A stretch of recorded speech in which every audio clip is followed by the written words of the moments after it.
Assalamualaikum Mr. Sanyi TV, TV-nya Orang Bukit Tinggi. Kembali kita berjumpa dalam podcast Sanyi TV.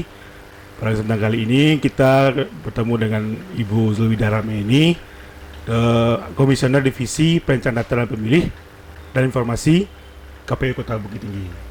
Selamat siang, Bu. Ya, selamat siang, Apa kabar, Om Bu? Ed. Apa kabar, Bu? Alhamdulillah luar biasa baik. Segar hari ini, Bu, ya? Sangat segar dari pagi sampai pagi kembali. Walaupun sudah siang ya, Bu, ya? Ya, integritas 24 jam. Oke. Untuk kali ini, Bu, kita berbicara tentang tahapan pemilu, khususnya berkaitan dengan perencanaan data. Nah, sampai sekarang, sampai di manakah tahapan khususnya di bagian data pemilih? Silakan, Bu. Ya. Untuk data pemilih pada saat ini sampai bulan Juni 2022 itu kita masih dalam tahapan pemutakhiran data pemilih berkelanjutan. Di mana sesuai dengan amanah PKPU 6 2021 yang meminta bahwa setiap bulannya itu KPU setiap kabupaten kota di seluruh Indonesia tetap melakukan pemutakhiran data pemilih berkelanjutan. Artinya apa? Bahwa data pemilih itu adalah dinamis. Penduduk selalu bergerak. Ada yang lahir, ada yang meninggal, ada yang pindah keluar kabupaten kota, ada yang pindah antar kecamatan saja, atau melakukan perpindahan ke luar negeri misalnya, dan semua itu akan kita perbaiki dengan melakukan koordinasi dengan Disdukcapil dan forum-forum koordinasi lainnya.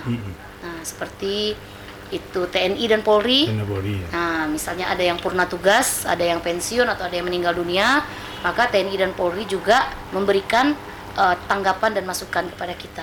Demikian. Iya. Kan untuk data pemilih ini bagaimana minimalisir adanya data pemilih seperti data pemilih ganda atau misalnya data pemilih yang sudah meninggal tapi datanya masih ada. Bagaimana KPU meminimalisir hal itu? Kalau di KPU tentu saja selalu melakukan sosialisasi yang masif kepada masyarakat agar masyarakat sadar akan administrasi kependudukan.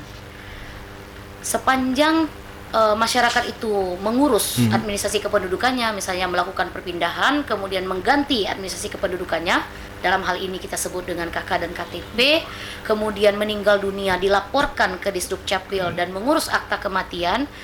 Nah, saya yakin hal-hal seperti itu bisa diminimalisir, kegandaan itu bisa tidak terjadi. Nah, karena apa? Kalau masyarakatnya sudah tertib administrasi, tentu data itu terpusat kepada Disdukcapil pusat, dalam hal ini Kemendagri. Nah, itu kegandaan data yang orang meninggal masih hidup itu tentu tidak akan terjadi. Nah, seperti yang meninggal itu hidup kembali karena apa?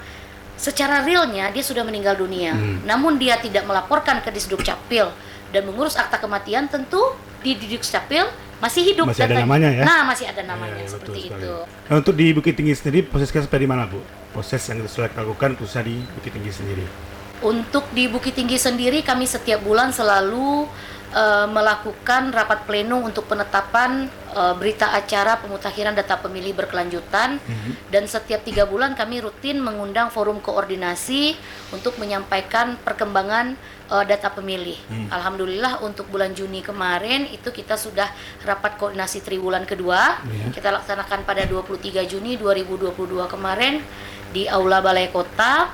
Itu kita sudah menetapkan sebanyak 81.306 pemilih yang tersebar di 24 kelurahan dan 3 kecamatan. Apa kita ada membentuk tim khusus dari KPU Bukit Tinggi, Bu, untuk memutakhirkan data itu? Untuk saat ini belum. Belum ya? Belum. Jadi kita hanya melakukan koordinasi dengan forum koordinasi.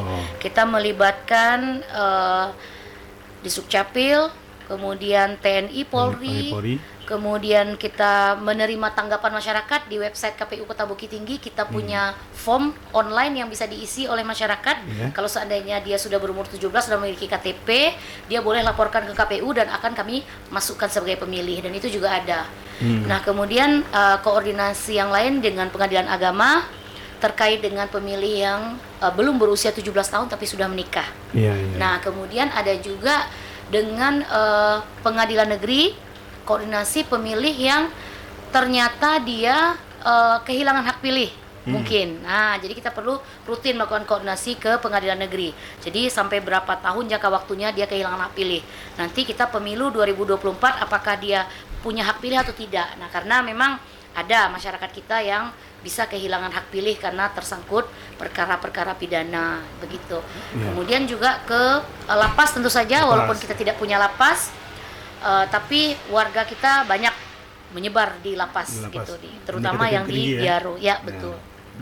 Begitu Om Ed. Nah, untuk proses ke lapas sendiri bagaimana? Proses ke lapas sendiri sejauh ini kita melibatkan lapas itu sebagai kegiatan forum koordinasi kita. Jadi ketika kita melakukan rapat koordinasi setiap triwulan, itu dihadiri oleh kepala lapas. Nah, mungkin kemarin ada dihadiri oleh kasih bagian apa tuh ya?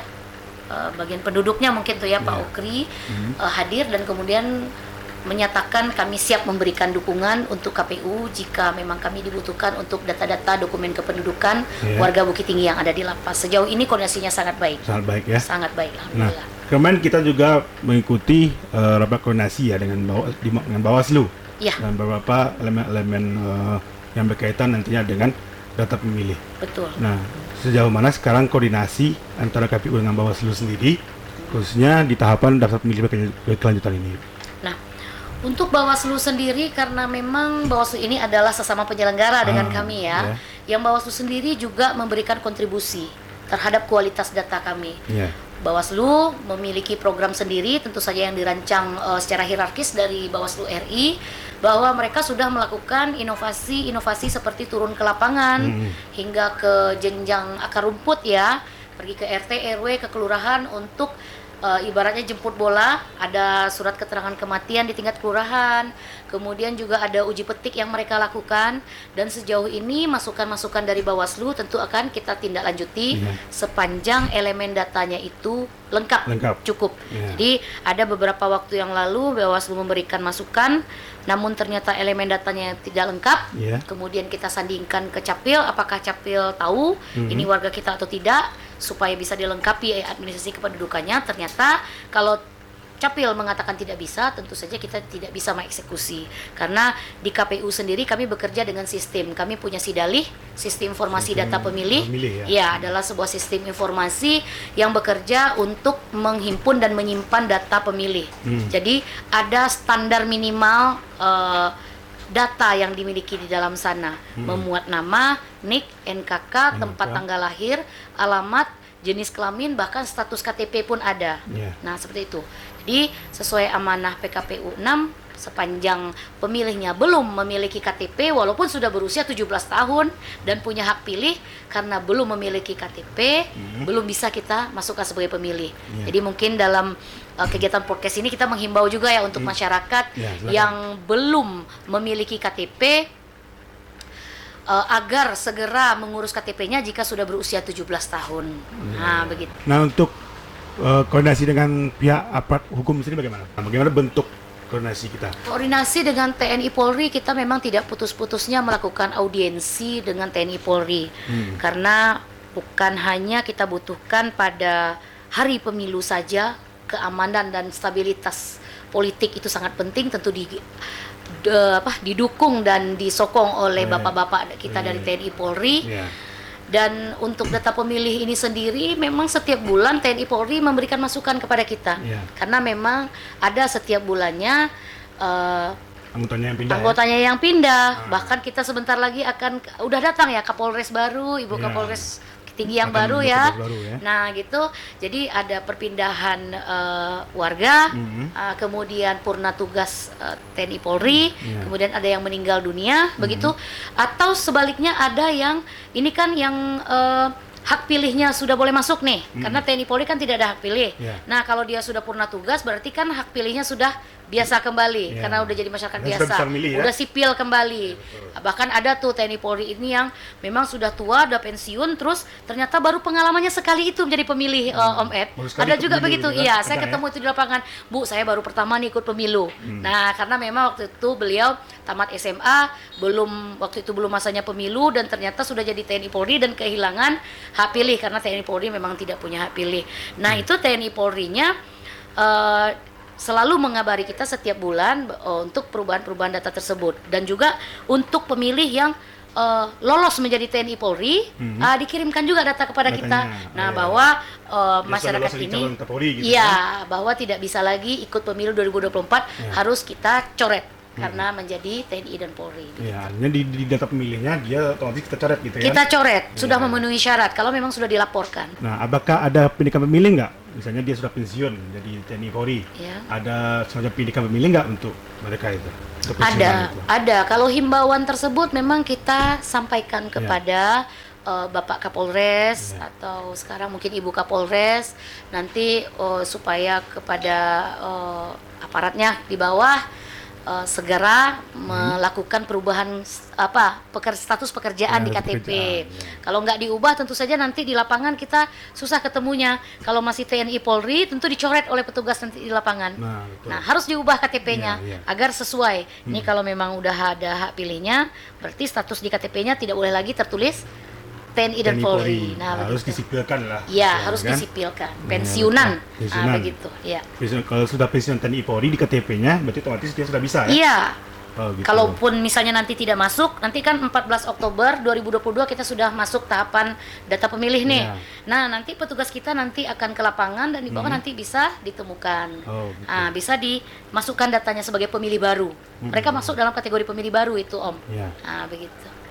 Berarti untuk data-data ganda ini memang perlu yang namanya dukungan ya, masing-masing pihak gitu. Iya, masyarakat terutama. Nah, terakhir Bu, bagaimana sih himbauan dari KPU Bukit Tinggi sendiri kepada masyarakat terkait dengan pemutahiran data pemilih? Ya mungkin kepada masyarakat khususnya Kota Bukit Tinggi, kami di KPU Kota Bukit Tinggi memiliki beberapa media sosial yang bisa diakses langsung. Ada Facebook KPU Kota Bukit Tinggi, ada IG KPU Bukit Tinggi, kemudian kita juga ada YouTube KPU Kota Bukit Tinggi, bisa diakses di website kami sendiri KPU Kota Bukit Tinggi. Kami ada formulir tanggapan masyarakat. Kalau seandainya memang sudah berusia 17 tahun, sudah memiliki KTP tapi belum terdaftar sebagai pemilih, boleh mengisi formulir tersebut. Nah, silakan dimasukkan tanggapannya dan kami proses. Kemudian juga ada tanggapan meninggal dunia. Kalau memang sudah ada keluarganya yang meninggal dunia, mungkin pada ahli waris juga bisa membuka di website kita tersebut dan mengisi formulir tersebut. Supaya kami tahu bahwa pemilih tersebut sudah meninggal dunia. Nah, gitu Om Ed. Kalau kita samalah dengan capil gitu ya, kalau seandainya tidak ada berisi, untuk saat ini karena kita tidak ada petugas di bawah, kalau memang tidak ada laporan dari ahli warisnya, kalau memang keluarganya sudah meninggal, tentu kita tidak bisa demikian saja mencoret, karena menghilangkan hak pilih itu sanksinya pidana. Oh, sanksi pidana juga ya? Jadi makanya kalau kita harus mencoret pemilih itu harus ada dasar hukumnya, Om. Kalau memang sudah ada bukti otentik berupa surat keterangan kematian atau laporan dari masyarakat, kemudian akan kita tindak lanjuti. Kita juga kemarin itu kan ada formulir yang diisi oleh masyarakat kita bahwa dia sudah meninggal dunia tapi tidak melampirkan dokumen akta kematian, kami serahkan kepada Disduk Capil. Nah, orang ini melaporkan mengisi form kami bahwa dia sudah meninggal dunia. Sudah ada akta kematiannya? Capil bilang tidak ada. Maka Capil pun melaksanakan jemput bola dengan menyurati dan menyampaikan ke pihak kelurahan surat panggilan untuk segera melakukan pengurusan akta kematian. Oke, Bu. Semangat Bu ya. Semangat selalu. Yang penting data pemilihnya lancar. Dan proses tahapan pemilu atau pilkada Bukit Tinggi ini berjalan lancar juga sampai. Siap. Ini beban berat nih untuk kita KPU Kota Bukit Tinggi karena memang pada saat ini KPU Kota Bukit Tinggi memperoleh peringkat pertama untuk kualitas data pemilihnya. Wah, semoga bisa dipertahankan. Harus kita pertahankan. Oke. Baik, misalnya TV, yang tadi berbincang kita bersama Ibu Eda dari KPU Kota Bukit Tinggi. Semoga apa yang disampaikan manfaat dan proses tahapan pemilu di Bukit Tinggi lancar. Amin ya robbal alamin. Baik, sekian, terima kasih. Assalamualaikum warahmatullahi wabarakatuh.